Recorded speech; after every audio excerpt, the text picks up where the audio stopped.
Falando do coaching, que é o assunto pertinente aqui, qual é o extremo do coaching que você não concorda? E qual é o ponto que você concorda? Não vamos falar só de coisa ruim, né? Fala de coisa boa. O que você acha bacana, que você gosta, que você acha que é válido, que agrega. E o que você fala, não, isso daqui eu acho que é um excesso. Certo.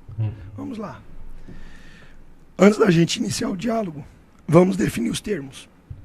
Como nasceu, aí a gente parte da pergunta inicial. Certo. Como nasceu o coach? Você vai lá para a Hungria, na cidade de Cox, com a ideia da charrete. Você vai, é uma pessoa que conduz uma daqui para lá. Posteriormente, lá para o século XVIII, XVII, você tem a ideia do coach migrando para Oxford, na Inglaterra, para a faculdade nos treinadores. Então, os treinadores eram os coaches, que eles falavam, não, você joga bem atrás, você joga bem na frente, você joga bem do lado. Que é a etimologia da palavra também, né? É treinador. Perfeito, treinador. A etimologia é essa. Depois, o coach, ele parte para o mundo corporativo, onde ele se deu muito bem. Que até hoje nós temos. Sim. Até hoje nós temos coach. Não se sabe ao exato aonde, em que momento, em que hora, o coach migrou para dentro da igreja. A visão coitiana. Criando o nome agora. Acabei de criar. Pega essa. Já criou o nome. Criei o nome agora. Conceito agora. Coitiana, pegou. Criei. Quando veio? Não sei. Entrou. Quando? Não faço ideia. Certo. Vamos lá. Quando você recorre ao IBC, que é o Instituto Brasileiro do Coach, você pergunta lá o que é o coach. E eles dão, é um mix de formação, correto? Um mix de formação. Psicologia, administração. Na psicologia, eles usam uma hipnose chamada hipnose ericksoniana, que é diferente da hipnose freudiana. No quê? A hipnose freudiana, ela trabalha com transe. Então você entra em transe e a partir daí passa a acontecer a hipnose. A hipnose ericksoniana, não. A hipnose ericksoniana não trabalha com transe. É através do tom da voz, da tonalidade da voz. Obviamente que com essa voz aqui eu não ia conseguir hipnotizar ninguém. Não é? Mas através do tom da voz, do que você fala. E o indivíduo que está sendo hipnotizado, isso é um ponto muito importante. O indivíduo que está sendo hipnotizado, ele está consciente e ele se torna uma pessoa acessível às sugestões. Tanto que o coach não pergunta por quê, correto? Ele pergunta, faz sentido para você? É isso que ele pergunta bastante, coach. Faz sentido para você? Por quê? Se você perguntar o porquê uma pessoa em transe, você está colocando ela em conflito. Então, para não gerar conflito, você pergunta como? Faz sentido para você? Que forma que você acha que pode melhorar isso? Porque o coach, ele não soluciona. Ele te ajuda a achar a resposta. Te direciona, né? Isso, ele vai te encaminhando. Te direcionando, perfeito. E aí, o que acontece? Essa hipnose ericksoniana vem de Milton Erickson. Eu já vou falar sobre Milton Erickson, mas o indivíduo hipnotizado, ele olha para dentro dele. Olha isso aqui. O indivíduo hipnotizado olha para dentro dele e busca dentro dele as respostas. Ele não espera uma manifestação metafísica. Ele não espera uma manifestação sobrenatural. Ele olha para dentro dele e busca dentro dele a resposta. Você estuda a biografia do Milton Erickson? Milton Erickson foi um psicólogo influenciado pela psicologia humanista. Pergunta de $1 milhão. O que foi o movimento humanista? Precisa responder. O movimento humanista, ele está impregnado na frase de Protágoras, que foi um filósofo grego, que diz assim: o homem é a medida de todas as coisas, das que são e das que ainda não são. Peraí, calma, vamos devagar. Se o humanismo trabalha sobre a premissa de que o homem é a medida de todas as coisas, ponto, o homem é eterno. Não. O homem é transitório e passageiro. Então a verdade que eu sustento hoje, daqui 10 anos não vai ser mais sustentada. Caraca. Aí vem uma frase que diz assim: ninguém se banha no mesmo rio com as mesmas águas 2 vezes. Por quê? A verdade que eu sustento hoje, meu filho, se eu trabalhar na cosmovisão humanista, não vai sustentar amanhã. A verdade que seu pai sustentou, você não vai sustentar, porque o homem é transitório, passageiro, e com ele tudo passa. Os valores são passageiros. Os valores são transitórios. Agora, se eu coloco Deus, aqui é o ponto nevrálgico, se eu coloco Deus como a estrutura de todas as coisas, os valores são passageiros. Por que não é passageiro? Porque Deus é eterno. Caraca. O que é que o humanismo faz? Ele faz assim: 1 mais 1 não é 2, porque Deus não está no meio. Ele tira Deus da equação. Então, nesse período, o homem escreveu biografias de reis, de súditos, até mesmo de pessoas do baixo clero. O que mais? O homem, ele diz assim: nós não precisamos da intervenção divina no humanismo. Nós não precisamos da intervenção divina. Nós precisamos de nós. Eu sou a solução do meu problema. Eu olho para dentro de mim e digo assim: eu tenho solução para o meu problema. É só olhar para dentro de mim. E aí, quando a gente vai para uma cosmovisão cristã, o homem deve olhar para dentro dele. Ele é a solução dos problemas dele. Ele tem a cura para a doença da alma dele. Então esse é o ponto. O humanismo, ele descarta Deus. Calvino disse: todo homem tem um senso inato divino. Todo homem tem um senso inato divino. E o fato de eu citar Calvino não quer dizer que eu sou calvinista. Portanto, ele foi um homem que deu grande contribuição para a história. Isso é um ponto muito importante.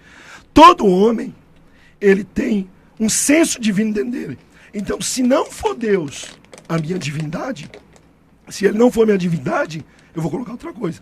E aí é o que a Nancy Pierce, ela fala no livro dela, Em Busca da Verdade. Ela diz assim, em Romanos 1, Deus, ele entrega o homem aos desejos dele. Se olha, se esse é o teu caminho, então segue. É a prova que você está reprovado diante de mim. Quando nós dizemos que Deus abandonou uma pessoa, ou seja, Deus, entre aspas, aí parte da cosmovisão calvinista, que Deus é aquela pessoa não é salva, é porque Deus entregou ela aos desejos dela.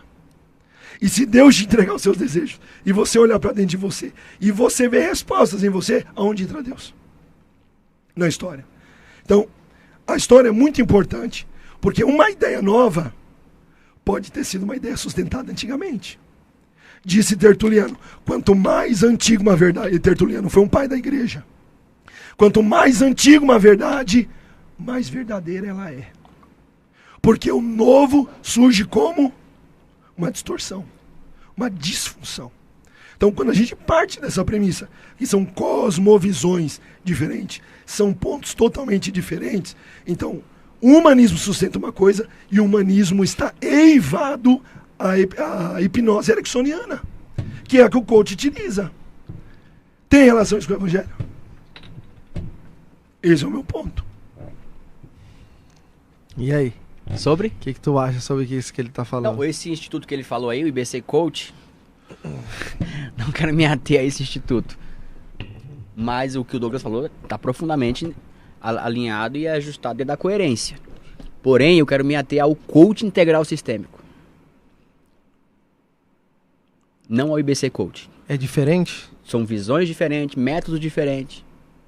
Tá certo? E eu acredito piamente que o homem tem as respostas para o problema que ele criou. Eu criei o meu problema, não foi Deus. Dentro de mim está a resposta. Nós do coaching integral sistêmico, nós acreditamos na autorresponsabilidade. A autorresponsabilidade é a crença de que se eu criei esse problema, só eu sou capaz de resolver. E Deus? Pergunta, e Deus? Ele não é onipotente? Ele é. A fé produz aquilo que eu não posso fazer com o meu braço. Se eu criei o problema, eu posso resolvê-lo. Eu posso dar exemplo de vários problemas que eu já resolvi buscando a resposta dentro de mim. Esse é o conceito de autorresponsabilidade. A fé produz aquilo que eu não posso fazer. Então eu quero me ater ao coaching integral sistêmico, que é a visão que eu acredito. Que está mais alinhada aos preceitos e conceitos do evangelho. E eu não abro mão do evangelho. Para mim, é muito difícil ser coach e crente. Crente com C maiúsculo. Por quê? Na Terra eu vou ter mentores, eu vou ter sábios, conhecimentos, como o Douglas citou aqui, uma linha cronológica de conhecimento. Foi para lá no humanismo. Porque o conhecimento, ele vai... ninguém cria nada. Tudo é recriado. O cara pega aqui um negócio, pincela e recria. E daqui a pouco... O evangelho, ele está sendo recriado. O que nós temos hoje não é o evangelho. O Douglas, ele é teólogo, ele vai saber disso. O evangelho que é mostrado, que é dado para o povo hoje... Está longe de ser dos primórdios. Porque vai sendo enxertado coisas no meio da história. Então assim, eu quero me ater ao coaching integral sistêmico. A premissa do coaching integral sistêmico é autorresponsabilidade. E nós entendemos o seguinte, Deus é o dono do universo, Ele é o dono do universo. Para fazer uma metáfora, o meu barquinho está no mar. Quem controla o mar é Deus. Ok? Ele controla tudo, o todo. Porém, ele fala assim, Renato, a direção do teu barco, da tua história, da tua vida é seu. Te vira. Você é autorresponsável. Tudo que o homem plantar, certamente colherá, seja na carne ou no espírito. Simples assim.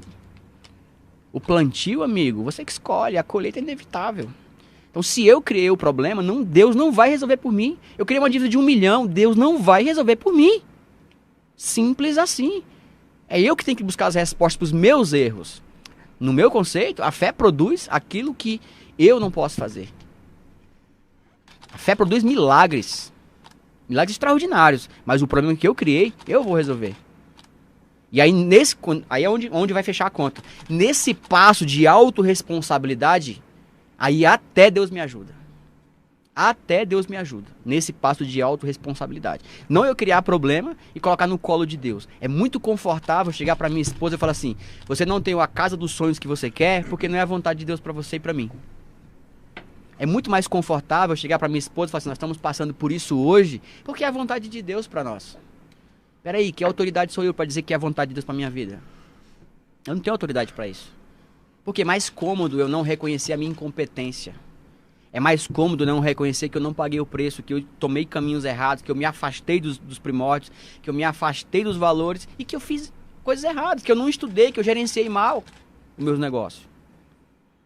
Então assim, temos que separar como o Douglas falou. E eu acredito piamente que Deus tem projetos para pessoas, projetos grandes, e que vai acontecer na vida dessas pessoas. Porém, amigo, autorresponsabilidade. Esse é o princípio do coaching integral sistêmico. Eu quero me ater a ele. Tem o IBC Coach, tem outras instituições do Brasil. Eu não me ative a elas. O IBC, que fique por aqui, tá? Isso vai vazar por aí. Eu não conheço, não ficar quero... por aqui não dá. Não, Tudo que eu for falar daqui não dá pra ficar aqui. Isso aqui é Vamos fazer isso aí. Segredo nosso e dos inscritos. Isso aqui quem tá me entendendo tá ouvindo, quem tá ouvindo tá entendendo. Quando eu falo fica por aqui, é de uma forma subliminar. Não quero me ater a isso. Não quero entrar em polêmicas. Já teve gente que foi lá, já fez lá, não gostou, me falou, achou estranho, achou... estranho. Faz sentido você estar falando. Então não quero me ater. não usa esse sistema que o Douglas falou de hipnose, né? Não, hipnose não. Nada contra a hipnose, também não conheço muito sobre hipnose. Tem até amigos meus que já se formaram, tá? Mas a gente tá falando de teologia, tem várias teologias, né? Tem várias cosmovisões, ensinamentos de teologia, do mesmo jeito que tem de coaching. Sim. Então tem faculdades diferentes, conceitos diferentes. E uma coisa que o Douglas falou que é interessante é isso, faz o rastro. Faz a linha, a cronologia, vá atrás de onde saiu, qual foi a fonte daquilo tudo. Né? Ele foi inteligente, ele foi lá buscar lá o que é coach. A etimologia de tudo. Né? Então eu quero me ater ao coaching integral sistêmico. Foi o que fez sentido para mim, ok?